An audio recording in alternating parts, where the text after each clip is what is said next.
So it's not just, by the way, about those Premier League people. So Asda doesn't use celebrities in its advertising. We used to. You might remember a few years ago we had like Ian Wright working on a fish counter and Victoria Wood in a bakery, and then we had that really, really bad one, which was, married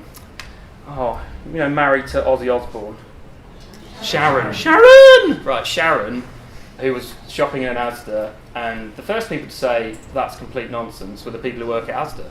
Because they're like going, well, she didn't shop at Asda, and she's a multi-millionaire, so why would you be shopping at Asda? And she lives in Hollywood, because I know, because I watched Living with the Osbournes or whatever it was. Anyway, so we don't do that, and we didn't used to do it, and we stopped doing it, and we're not going to do it again, I would have thought.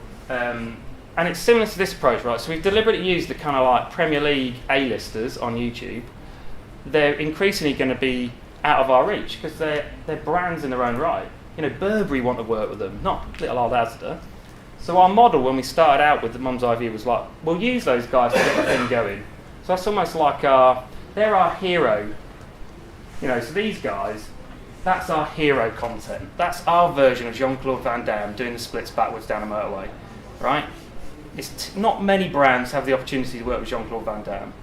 So it's kind of like when we had an Asda channel and we went through that workshop, we couldn't think of what the hero content would be for Asda because we didn't do that kind of marketing. Where we've ended up with Mum's Eye View is that's the hero content. Some of the kind of hygiene hubs, if you like, is finding new talent that don't necessarily have masses of subscribers, but their content's brilliant.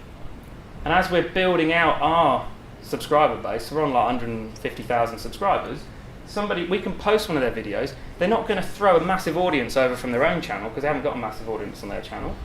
And we're actually going to give them a platform for them to grow their audience. So it kind of goes back the other way. The original starting point was we've got no subscribers, so we need to rent their subscribers.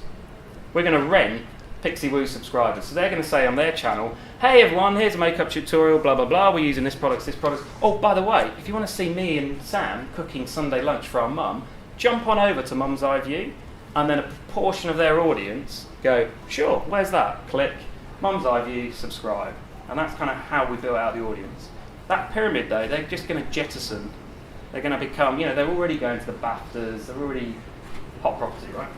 So we can give new talent, but we're still going to use the premium talent. And people like Anna are it's just really good. It just works. So the opportunity for us is to do stuff like this, where we go, right, that's an Easter egg nest cake. Let's work with a brand that's synonymous with baking, so Betty Crocker. That's their recipe from their website. Let's get Betty Crocker to pay for some of that content. We'll home it on Mum's Eye View, so we'll kind of share the cost. We'll use Anna, because she's great. Our audience love her, and I think we've had 150,000 views for that video, which is very, very cost effective, bearing in mind how much we had to pay, and the fact that Betty Crocker kind of chipped in some as well. So the model that we're trying to create is that this should be self-funding. It's not at the moment, we're investing in it. So it's like you have to pay to play on social these days, kind of it's free. It's like PR. PR's not free, you still have to do stuff, but it's more efficient potentially than just advertising. If you want to see the product haul, if you want to jump on over. So we've had 10 million views. So we're only a mention in maybe an 8-minute video. We might only be a little mention as part of that. But none of it's forced. If you watch this content, it's like the kind of content they always do.